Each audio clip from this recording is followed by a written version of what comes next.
Mayam boham no mukta pun sebelumnya matram uksari ngasi sini nasina bisasni ki makatar episode 97 98 pudun lausari ain episode se patung matan sui ki lan pam disita nando boyor basum yam ngapi yam nasini nasib sun nusib tu no subscribe to binom hajari fari do di mayam binom da mai onsilasi mamang ki episode ta papitra amadi rani fight to bada papitra sokpada ki makuta ki tarak pe ie tuna roki ki haksang na ta ki bada roki i du ki manam namar moiraga hogulaki ba atu pawam yam yeng bikri masigi matung ta pa episode yam na kudul tamjari hauji ahan basin asta roki su tumna madagi hagulami kanika sudakar hoisu rum asta laklami rokina rum masigi oramni phiba masi uraka kari to ba yawrbagi haina mayam hari atuga pavitra gi asopasi uraka pavitra gi maithong asi maga sap manai hari atuga rani da mafam asta gi chalasi haraga makoi ani su sakri pavitra makoi gi plan di fail oiki adubu pavitra na magi wakalda masin haiba subni roki tungkrabadi ma kari thoki bagi haiba se khangde maram masina roki da injection kapagi matam masai mana tungkiba matam asta injection asi kapa yagani haile khanjari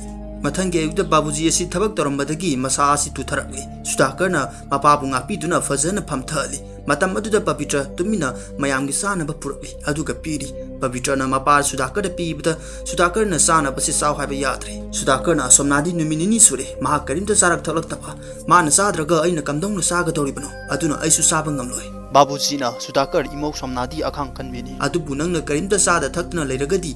nang na kamdong na rani ga mayung ga doribano nahak saklam na mar moiraga soidra na sa ro sontharakani pavitra na aina kizari badi lamfam master rani khaktaga mayung ga tabanati rani ki misang de roki su leiri bani ai ki puroi babu su awa famna taari bani aingonda ipuroi ba kanabagi numit ama khata ngaisilakle karigumbai na roki bu miwe po hanma ngam hogdrabadi kamdauba sudakar na natte pavitra hana dagi nang adum mai paktuna lakli bani handak su nang soidna mai pakani nang khaktra nang gi na puroi ba roki bu kanma ngamgani haraga bor pibiri masigi matung rani na pavitra hoida minai sing aigi longba se thama wali banati nongma katang ngairabani thaba ado yam thuna taw hairam laga chatkre pavitra na vidya hoida matam yamna leitre ngarang rani laktuna akhoi gi plan pumba su mana thugairamle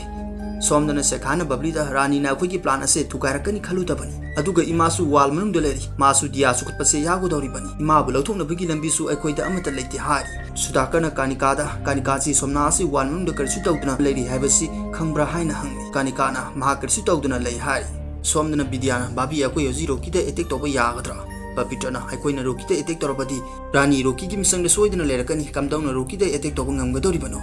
nakana madana bablina akhoi na karimda toba ngamahudrakati hayeng roki amadi rani lohongkrani masigi matungdagi rani na akhoi bu wat panaiba kayama torakpasu yai natraga babi somna tongna akhoi busu wan mung da fajindura thamki basu yai haina hairi nakana madana kanika na sudakar da karsu pakat kanu akhoi gi mai pakpa gi mami samlaklabasu ninghan na ba tawdrabati akhoi aroibada soidra mai pakani hari pavitra na mayam da na koi section na layu tawgodori ba ase karama matam da tawgani haiba khangmunati matang sabra toropasu yai hari matam adura rani na yum mathak taki thaba adu thuna taw haiba gi atra se na koi khangdrabra na koi gi na thaw ado sasat taw hari rokisu laktuna yam nungare akhoi gi luhong bagi thoram asda makoi na thawai yaung hona biri hari rani na ngarang dagi samam na ba amadi fauri bani akhoi na uriba ke ase aseng banate aduga aseng ba asina akhoi na khangba ngamde kariguma plan amadi tawri hari rokina makoi na kariguma kayama tawna phona rabasu makoi na tawri ba se thugaiba tabani rani na nang di khanglamgani kari tawgani haiba masigi matung kanika amadi pavitra rani ki masa leriba rumas lagli aduga kanika na kulai thangkipa kaya asi puthroktuna hai kulai sing ase mayamda loina pidaba yadabani karama matamda kulai asigi mathau tarakani khangba nate pavitra na asumani masi akhoi mayamna kulai ase piduna tongan leigadabani kariguma rani na khanglagasu kulai ase yaurabadi rani da karsu kidana bagi rani lohongbagi matang naksilapaga silangbagi mag thabak su silamgani aduna khangadabadi mandi kanikana rani lohongbagi busy oringai kulai sing ase mayamgi rumda losinduna thamnu kike haibaga sasbibi ase na magi makura sitin thoraktuna kanika gi makuta farmi kanika masada saina fangmi lokthokpasu ngamdre angang asina mabu singsinaba tarokli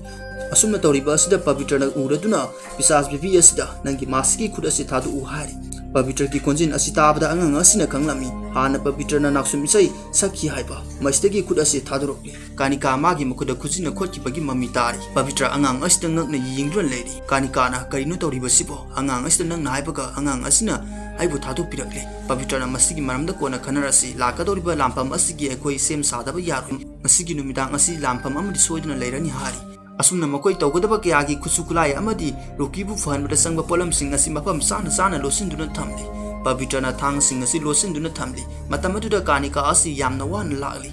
pavitra na masi aina ka kuding thang asi losinduna thamlabani अदुबु नंगी खुलाई दी उदी नंगी खुलाई अदु नंगोंद labour हंगी Kanika की मता उस्ता पवित्र मागी मासी की मनंग न थांग न थिंद्रो लेरमली बसी उरमली मस्ते की पवित्र न कप्तुना मसी कमदौनो कनाना तौलिबनो हंगी कानिका ना थोक्रपति थोक्री पिकु अदुना तौगदौरिबा अखोई की प्लान असि मरम दो खलु आई हिंगन हिंगलोय खंगबसु नते पवित्र ना मासी अदुम हाइगनु नंग आइबु थादुक्तुना चटपा यादे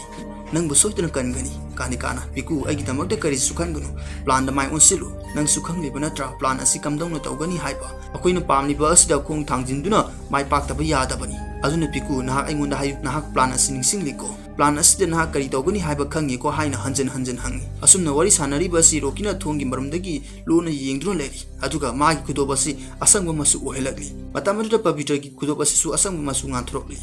कानिकाना हंजन हंजन प्लान अदु निंगसिंगलिको प्लान अदो अइंगोंदा अमुता हायो हारी रोकिना हायु पवित्र प्लान अदो खंगदुक्तबा यादबनी हाइना खल्ली हौजि अखोइना तौरिपा क्या असि रोकिना तौबनी हाइबासु खंगबा ngami पवित्रना कानिका की येत की खुनम असदा पिसास बिबिना खोचबगी खुजिन की ममी तारमदबसी उरे अदुगा मागी खुदोबसी असंग मसु ngalibasi उरगा खुदिमा से ओइदबनी हाइबा खंगलमी अमांग रोकिना मागी नानु थारक्तुना मंगोने तौकिबा क्यारो निंगसिंगलगा हंदकसु असुमना तरुकले हाइबा खंगलमी पवित्रना नंगना पामलिबा अदो थुंगलगे नाहक प्लान की मरमदा खंगबा पामलिबा नत्रा अदुबो सेंगबदी अइसे नंगी लांगने थुगदबा मिसक नति नंगी सेंगबसे अइ लोइना खंगे नंग अइगी मासी नति नंगबु अइगी मिता असुमना उहोलिबनी खुदिमा से ओइदबा ngakतनी हायरगा कानिकाबु कोलंबदगी थादोखरे मतमदुदा कानिकासु मांगखरे रोकिना मागी प्लान असि फेन ओइबसदा साउनिंगली मतमदुदा कानिका लाक्तुना पिकु अइना बारुमदा खुलाई लोसिलिंगे नंगी खोजिन तारई नाहा कनाका वारी सानरिबनो हाइना हंगी पवित्रना कानिका की कुनमगी असुपसि उरगा मागी खुतोपता मु येंगी मरमदी हौजिक लालिबा कानिका असि असेंगब्रा सेंगदब्रा खंगनबगी अदुबु पवित्र मागी खुतोपसि येंगलुबदा खुतोपसिदा असंगबा ngalamdre असुमना तौरिबा असर लाक्लिबसि मागी असंगबा मासिनि हाइबा खंगलमी अदुगा कप्तुना कोनजरी कानिकाना पिकु करी तौबा यावरबगे अखोइगी प्लान असे कायदना अदुम लेरिको हारी पवित्रना अइना खनबदा प्लान असे कायदना लेरि हारी सोमदना रोकिना रानीदा अइना प्लान असे खंगदुनबो होनबनी अदुबु अरोइबदा अइगी प्लान असे पवित्रना खंखरे असुमना महांगना मागी प्लान असे कंजखरे रानीना कमदौना खंगनी मागी प्लान असे रोकिना अइना खंगी मखोइ करिंगमा प्लान अमदि तौरि हाइबा अदुबु अइ हौजि करि तौगनी हाइबा खंगले हारी सोमदना पवित्रना मखोइगी प्लान असिगी मरमदा खंगदुनबो होनरमले मरम असिना अखोइ हानदगी सेक्सिना लेतबा यारारो हारी रोकिना रानीदा सलाक्या तौजरगसु मखोइना सेक्सिनजरगसु कैदरुगनी हयेंगी लुहोंगपनी पवित्रना ngasiगी नुमिदांगी मतम असि खक्तंग ngairabani ngasiगी नुमिदांग असिना राजपु फैमिली बु कन्नबगी नुमितनि हयेंग अयुक्ता अखोइगी नुंगाइबगी नुमित थोकरा थोकरोइद्रा हाइबसे ngasiगी नुमिदांग असिना लेकोदौरिबनी हारी मथंगी सिंदे सखा अमरी बाबूजीना रानी बु सेनबगी मतुंगिना रानी चटकिबसि उरमी बाबूजीना मसिगी तंजा असिना अखोइगी प्लान असि तौबगी मतम खसित ओइरबसु फंगनी अदुना चलसि हारगा चटखरे मसिगी मतुंग रानीना रोकिदा फैमिली सिंग असि अइना तोंगान तोंगान रूमदा थंखरबनी पवित्रदी विद्या अमदी कानिकादगी लापना थंखरे मरमदी मंगोंदा सेक्सिना यंगसिंदबा यादबनी माना तौबा पामलेबसे थुंगदनबगी हारी सोमदना सुदाकना सोमनाबु फाजलिबा वाल असि थुगारी हौजि वाल असिसु होरी वाल असिगी मनुंगदगी फाजिनखिबा सोमनागी मकुट असि थिंदुरकली सुदाकर सोमनागी मकुट असि पायरगा नाहा करसि तौदेको हाइन हंगी सोमनाना अइ करसि तौदे हारी अदुगा सोमनादा इसिंग बोतल अमा पीरी बाबीना बाबी इसिंग असि नतना नंगोंदा करसु पीबा ngamdre इसिंग असिसु पवित्रगी मपानगी फंगबनी रानीना अखोइबु नुमित हुमनी असि करसु पिज पिथक्तना थपक तहोलिबनी बाबूजीना रानीना अखोइगी पांगन असे सोंथनबा तौरिबनी मंगोंदा अयतपा अमता पीबा ngamdanaबगी सोमनाना नकोइ अगिदमक्ता करसु खनगनु नकोइना सिलिबा प्लान अदुदा माइ ओनसिलु अइगी इसारुकी करसु तौदना लेबा अदो अइ यिंगबा पामी अइगी दिया अदो पिरकलो हारी बबलीना दिया असि लौरुगा पुरकली मनोहरना कनागुम अमा लाक्ले खंगबदगी याम तुना तौरो कनागुम अमा लाक्ले हारी मनोहरना हारिबा असदा खंगनदुना बबली मखुतगी पारिबा दिया असि तादुना कायखरे सुदाकरना दिया असि कायखरे कमाइना तौगनी अकोइ दिया असि लोइना सुखतबा यादबनी हौजिक अतोपा दिया असि कराइदगी थिरुगनी मतमदुदा मेंदी रुमसदा चंगलकपदगी वाल अहोबा अमदी दिया कायखिबगी मसेसिंग असि लोइना लोसिलम्बी मेंदीना रानी अकागी मिनाइसिंग नकोइ थबा अदो तौबा यादबरा हाइना ngali मस्तिगी मयामसु मकोइ मकोइगी थबा अदो तौबा हौनखरी असुमना मेंदीसु मफम अदुदगी चटखरी सोमदना रोकिना पवित्रना सोइदना करिगुम अमा तौनबा होनरकनी रानीना मधु तौरक्तनबगीदमक पवित्रबु अइना थबक अमा सिनरमलबनी मागी थबा अदुदी अखोइनिगी रूम सेमजिनबनी अदुसु लोहंबगी अहिंगदा लैनबगी अदुगा पवित्रनासु रूम असदगी थोपा ngamlaroi हायरगा फ्लैशबैक द उलकली रानीना पवित्रबु कालोइसिनबगी रूम असदा थममलगा माकसु थोरकली अदुगा थोंग अदु लोनसिनदुना मसिनदगी अमुबा मैखु थोंग असदा कामली पवित्र थोंग असे हांगदोंनबा होनबदा थोंग असे हांगदोपा ngamdre हौजिक प्रजिंदा मुलाकली रानीना थोंग अदो कनामतना मनुंगदगी मपानदगी हांगदोपसु ngamlaroi थोंग अदो हांगदोक्पा ngamgadoriba asli nang amadi ai khakta nang ngamgani hari aduga rani karigum ama ningsinglakli Pavitra lehoriba room adugi thongnau di mark seal toba kaure rani na ayamta thongnau to lonsin basaluki ke hari Rokina tautrabasu yarani mark thongnau dagi songthaduna thorakpa kaisu ngamloroi hari somna Pavitra thongnau dagi thoroktuna yungi farenda naptuna tamna lakli Pavitra lakli basi kanika hoina suuri asumna wana kanika bidia hoigi mayada Pavitra ase lakli Sakana Pavitra rani na koi bu unadana basilibani adubu babli antina rani lakle haiba khangnabagi hui khonglaki haibani akoi bu section leinabaki Pavitra na mahang akoi ki plan asigi maramda kari sukhangbadi nati aduna akoi plan asda mang thadaba yaroi rani na pamli ba se akoi na thungandana bahona gadabani somdana rani na Pavitra na akoi ani bu amata oina leikiba nang ai amadi pisas bibi akoi humasina fatraba sangsar asigi mako oina pan kiba se mahang na pamdi adubu mahang na tongningiba ke asigi tawbagi di matam mangona leitre Hauji numidangi matam su oiraklabani aduga lemhoriba numidang asisu asum haukrani hari somdana kana Pavitra hauji numidangi matam su oirakle aduna karinom tawduna nongandringai asda roki meada sataba yadabani adubu rani na plan asigi maramda singlakrabani aduna rani roki bu second ama phawba thadoklaroi pidiana karigumba lambi amta leitrabra roki bu rani dagi khaidoknana baki hari Pavitra na upay amadi lei hari matam aduda babli na hui khonglami somdana rani na babli hoida kanano hauji hui khongkibado haina hangi Bablina aina khongbani maramdi thabak tawbada warakpadagi isa asi tumningle aduna tumningba fanaba huyedu khongbani harami mastagi roki hoisu khongla haramlaga chatri somdana Pavitra su bidya hone leriba rumasta sanglakli nakana madana roki amadi rani Pavitra bu thamlama rumasta sanglakpadadi Pavitra si leiramtre mastagi rani na thongna hangdoktuna leiramni basi uri Pavitra thongna hostagi nathoktuna chalam namni haiba khanglami somdana Pavitra na pisas bibi asina roki amadi rani bu lamna hanba ngamgani Kanika masidi upaya si soidana yagani Midyana adubu angang asigi mera sangsin bahayabasi danger oribani Pavitra na angang asigi mera sangsili Kanikana pikudi angang asina karsu taroi maramdi ay sukhangdi adubu angang asidi pikuna haybo wakudimak loinaba illi hari Pavitra na angang asida ay nona karsu taroi haraga angang asida piyamubam na kupsilame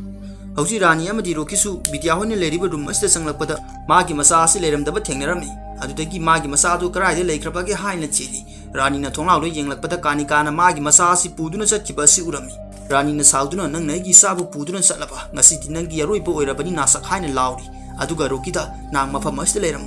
yum asda karigumba amta thoktana bagi senaram ai gi sase tanaruki ge hairaga kanika bu tanarakli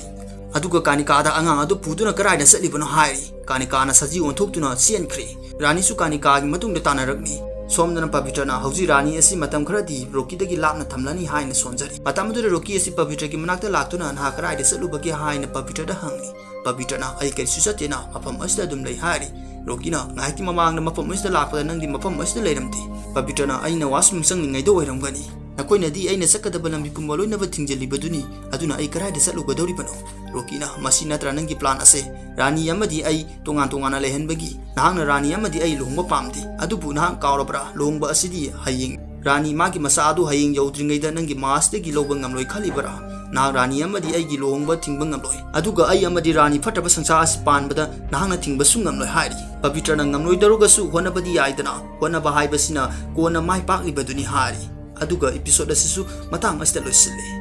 Mayang asig di episode si matang as tuloy sinjiri ay ni episode si patok ko matang nasuy kilaan kipam disita na do boyor bus mayang ngapi mayang nasini nasubisun nasibido na like comment and subscribe tawiram hajari fare do di mayang matang episode na mung tingnar si ngasig tikay na si